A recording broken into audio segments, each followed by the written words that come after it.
Hello guys, welcome to information दुनिया। आज हम केमिस्ट्री सीरीज़ की पहली वीडियो बनाना है एमओटी। तो क्या होता है एमओटी?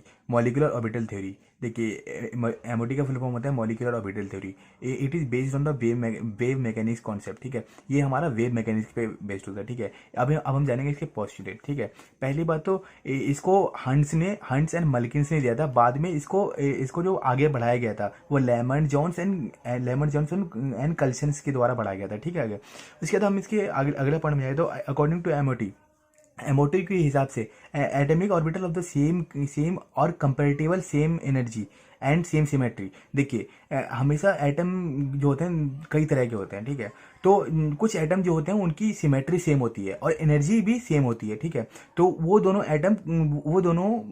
एटम कंबाइन करते हैं और एक मॉलिक्यूलर ऑर्बिटल बनाते हैं। ठीक है, जिसको जो बनता है ना वो लैको के द्वारा बनाया जाता है। ठीक है, LCAO means linear combination of atomic orbital. अब मैं आपको थोड़ा लैको के बारे में बताता हूँ। ठीक है, लैको क्या होता है? ठीक है, तो लैको जो है ये हमारा एटम को बेसिकली क्या माना गया है? एटम को दो तरह के नेचर में माना गया है कि या तो एटम पार्टिकली एग्जिस्ट करता है या तो एटम वेव के रूप में एग्जिस्ट करता है। तो ये जो हमारा लैको है वो वेव का एक एग्जाम्पल है। ठीक है, कि वेव नेचर एटम का क्या होता है? मान लीजिए कि साई ए जो है वो वेव फंक्शन है एक एटम का, और साई वी जो है वो दूसरे एटम का वेव फंक्शन है। ठीक है, तो दोनों जब एक तरह के केमिकल रिएक्शन समझ लीजिए, साई ए भी मिला दो, ये हमारा एक मॉलिक्यूल का वेव फंक्शन बन गया। Psi A plus psi B equal to psi A B of the molecule. ठीक है, यही है और कुछ नहीं है इसमें। ड्यूरिंग द अब अगले टॉपिक में जाए। During the bond formation of the all the electron of the atom will be participate in the bond formation and will lose their identity. ठीक है, तो एमओटी में की एक बुरी बात या कुछ भी समझ लिया, एमओटी में ऐसा होता है कि बॉन्ड फॉर्मेशन के दौरान जो एटम्स होते हैं ना हमारे, जो एटम्स कंबाइन करके एक ऑर्बिटल बनाते हैं, उनकी जो क्या बोलते हैं, वो अपनी आइडेंटिटी को खो देता है। एक आइडेंटिटी, दो एटम अपनी आइडेंटिटी को खो के कंबाइन करके एक नया एटम बनाते हैं जिसकी एक डिफरेंट आइडेंटिटी होती है। ठीक है, तो अब अगला पॉइंट है during the bond formation combination of the atomic orbital result in the formation of the bonding molecular orbital and anti bonding orbital. ठीक है, जब हमारे दो एटमिक ऑर्बिटल कंबाइन होते हैं उसकी वजह से एक बॉन्डिंग मॉलिक्यूलर एटम बनता है और एक एंटी बॉन्डिंग मॉलिक्यूलर एटम बनता है। ठीक है, पांचवा पॉइंट ये है इस थ्योरी का, the number of MO formed is equal to the number of the atomic orbital participate in the bonding orbital. देखिए, बेसिकली मॉलिक्यूलर ऑर्बिटल जो है ना, जो मॉलिक्यूलर ऑर्बिटल बनता है वो हमेशा इक्वल होता है एटमिक ऑर्बिटल जो हमारे पार्टिसिपेट करते हैं बॉन्ड फॉर्मेशन में। ठीक है, और अगला पॉइंट ये है, the energy of the BMO will be less than the energy of the AMO.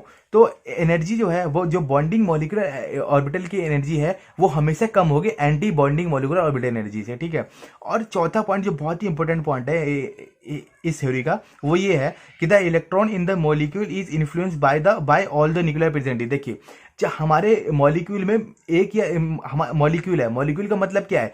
मतलब एक से ज्यादा इसके अंदर एटम है तो तभी वो मॉलिक्यूल बना है, तो इसके अंदर एक से ज्यादा न्यूक्लियाई भी है। ठीक है, ठीक है, तो इसका मतलब कि इस पॉइंट में ये कहना चाह रहा है कि इलेक्ट्रॉन जो हमारे मॉलिक्यूल के अंदर जो इलेक्ट्रॉन है ना वो इन्फ्लुएंस होगा एक या एक से ज्यादा न्यूक्लियाई, मतलब हमेशा एक से ज्यादा न्यूक्लियाई से इन्फ्लुएंस होगा। ठीक है, बल्कि एटम में क्या होता है, एटम में जो हमारा इलेक्ट्रॉन होता है वो एक ही न्यूक्लियाई से इन्फ्लुएंस होता है, बट इसमें मॉलिक्यूलर ऑर्बिटल में होगा कि हमारा एटम जो है वो एक से ज्यादा न्यूक्लियाई से इन्फ्लुएंस होगा। ठीक है, अब अगला पॉइंट हम इसे जानते हैं।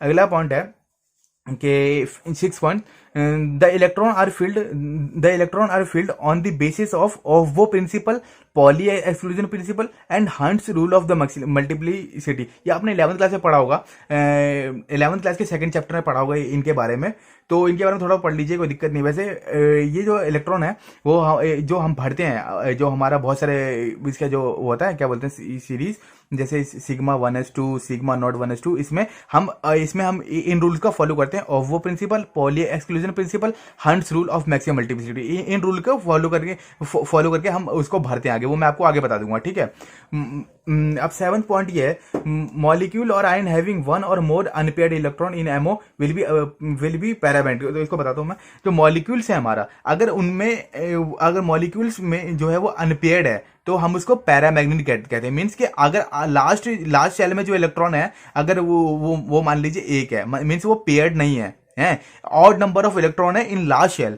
ठीक है, लास्ट एटॉमिक ऑर्बिटल, ठीक है, तो वो पैरामैग्नेटिक होगा। अगर वो पेयर्ड है मीन्स वो इवन नंबर ऑफ बेसिकली 2 4, अगर वो पेयर्ड है तो वो हम उसको मानेंगे डायमैग्नेटिक। ठीक है, लास्ट पॉइंट है कि bond order will be calculated by the, देखिए बॉन्ड ऑर्बिटल को भी फाइंड करने में बॉन्ड ऑर्डर को भी हम एमओटी के द्वारा फाइंड कर सकते हैं। कैसे कर सकते हैं? बॉन्ड ऑर्डर से फाइंड होगा number of bonding orbital minus number of anti bonding orbital upon 2। ठीक है, ये हमारा बॉन्ड ऑर्डर का फॉर्मूला होता है। ठीक है, अब बॉन्ड ऑर्डर हमें क्या क्या देता है, मतलब हमने मान लीजिए एमओटी से बॉन्ड ऑर्डर निकाला। अब बॉन्ड ऑर्डर की हेल्प से हम क्या फाइंड कर रहे हैं? बॉन्ड ऑर्डर की हेल्प से हम ये फाइंड कर रहे हैं, बॉन्ड ऑर्डर हमें बता रहा है जो हमारा बॉन्ड ऑर्डर है वो डायरेक्टली प्रोपोर्शनल होता है स्टेबिलिटी के, कि कौन सा मॉलिक्यूल कितना स्टेबल है वो बॉन्ड ऑर्डर बताएगा। ये क्या वो मॉलिक्यूल एग्जिस्ट करता भी है या नहीं कर सकता, इसे हम आगे पढ़ेंगे। बहुत सारे मॉलिक्यूल है जिनका बॉन्ड ऑर्डर 0 हो, वो एग्जिस्ट नहीं करता। ठीक है, ये हमें बॉन्ड ऑर्डर बताता है। ठीक है, ये और बॉन्ड ऑर्डर जो है और स्ट्रेंथ किसके प्रोपोर्शनल है? जैसे हमने बॉन्ड ऑर्डर ने हमें बताया स्टेबिलिटी जो होती है वो डायरेक्टली प्रोपोर्शनल होती है स्ट्रेंथ के। स्ट्रेंथ जो प्रोपोर्शनल होता है 1 बॉन्ड लेंथ। जितना ज्यादा बॉन्ड लेंथ होगा उतना कम स्टेबल होगा। ठीक है, जितना कम बॉन्ड लेंथ होगा उतना ज्यादा स्टेबल होगा, इसको ध्यान रखिएगा। ठीक है, और अगला पॉइंट है हमारा बॉन्ड ऑर्डर। बॉन्ड ऑर्डर जो है वो बॉन्ड एनर्जी के प्रोपोर्शनल होता है। जितना ज्यादा बॉन्ड ऑर्डर होगा उतनी ज्यादा एनर्जी हमें चाहिए उसको ब्रेक करने के लिए। ठीक है, अब मैं आपको कुछ एग्जांपल सिंपल से बता देता हूं जिससे आपको पता लगे। आगे मैं आपको और भी ज्यादा एग्जांपल बताऊंगा। मान लीजिए ये हम मान लेते हैं H2 मॉलिक्यूल का फॉर्मेशन, 2 हाइड्रोजन के मॉलिक्यूल बने। देखिए H का कॉन्फिगरेशन क्या होता है 1s1, दूसरे H का क्या है 1s2। देखिए अब इसकी कुछ ना कॉन्फिगरेशन होते हैं पढ़ने की, मैं आपको आगे बता दूंगा। फिलहाल अब एग्जांपल जान लीजिए। ठीक है, bonding molecule orbital theory, anti bonding molecule. देखिए इसको हम कैसे भरते हैं। मान लीजिए ये जो हमारा मॉलिक्यूल ऑर्बिटल का जो कॉन्फिगरेशन ऐसे होता है sigma 1s1 1s2 bonding orbital sigma 1s2। ठीक है, पहले हम इसको भरेंगे एक, फिर इसको एक भरेंगे। ठीक है, अब मान लीजिए एक हाइड्रोजन का ये रहा, एक हाइड्रोजन, इस साइड को हम भरते हैं एटम्स। ये हमारे एटम्स है जिन्होंने पार्टिसिपेट किया है बॉन्ड को फॉर्मेशन करने पे।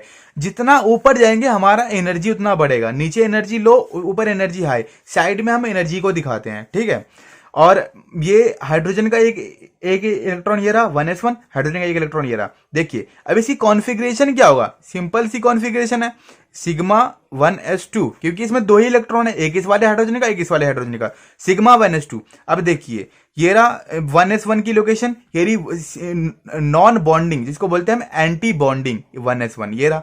तो हमने इसमें भर दिया सिग्मा 1s2, बस सिंपल खत्म है। अब हम बॉन्ड ऑर्डर कैसे निकाले? मैंने आपको कहा था बॉन्ड ऑर्डर का फॉर्मूला होता है half bonding electron minus anti bonding electron. Bonding electron हमारे कितना इसमें, बॉन्डिंग इलेक्ट्रॉन 2 है, एंटी बॉन्डिंग 0, 1/2 2 इक्वल टू 1। तो अब देखिए ये हमारा फुल्ली पेयर्ड था। लास्ट के शेल में हमने कहा था कि अगर आपको मैग्नेटिक प्रॉपर्टी फाइंड करनी है, क्या लिखा है मैग्नेटिक प्रॉपर्टी फाइंड करनी है, तो आपको हमेशा लास्ट शेल देखना है कि वो पेयर्ड है अनपेयर्ड है। तो इसमें क्या है, लास्ट शेल में 2 इलेक्ट्रॉन है, इट्स मीन्स के ये पेयर्ड है। पेयर्ड का मतलब डायमैग्नेटिक। ठीक है, डायमैग्नेटिक और इसका बॉन्ड ऑर्डर 1। बस अब फिर मिलते हैं हम अगले वीडियो में। और भी वीडियो चेकआउट करने के लिए हमारे प्लेलिस्ट को जरूर देखिए।